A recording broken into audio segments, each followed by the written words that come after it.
ایک صاحب نے سوال کیا کہ جو ہمارے عزیز و اقربا دنیا سے جا چکے ہیں، جن کا انتقال ہو گیا، کیا ان کی طرف سے ہم قربانی اور عقیقہ کر سکتے یا نہیں کر سکتے؟ تو یاد رہے کہ جو فوت شدگان ان کی طرف سے عقیقہ نہیں کر سکتے، کہ عقیقہ جو ہے یہ صرف زندہ لوگوں کے لیے شریعت نے رکھا ہے، لیکن قربانی ان کے اصال ثواب کے لیے کر سکتے ہیں، ان کی طرف سے بے شک آپ قربانی کریں، لیکن یہاں پر یہ یاد رہے کہ اگر خود پر قربانی واجب ہے اور یہ اپنی قربانی نہیں کر رہا بلکہ اپنے والدین کے لیے قربانی کر رہا ہے، تو اس صورت میں یہ گنہگار ہوگا، انہیں ثواب تو پہنچ جائے گا، لیکن چونکہ اس پر اپنی قربانی واجب تھی اور یہ اپنی قربانی چھوڑ کر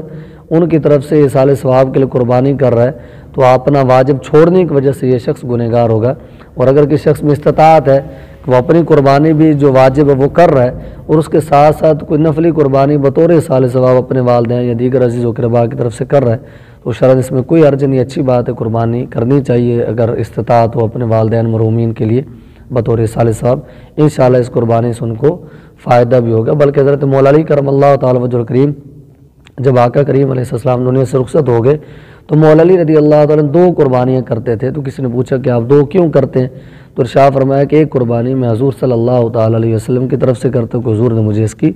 وصیت فرمائی تھی، تو معلوم ہوا کہ جو دنیا سے جا چکے ان کی طرف سے قربانی کرنے میں شرعاً حرج نہیں ہے، لیکن اس کے ساتھ ساتھ اپنی قربانی جو واجب ہے وہ کرنا لازم ہے، اپنی قربانی چھوڑ کر دوسروں کی طرف سے قربانی نہیں کر سکتے کہ گنہگار ہوں گے، لیکن اگر ان کی طرف سے قربانی کر بھی لیتے تو بہرحال ان کو ثواب اس کا حاصل ہو جائے گا۔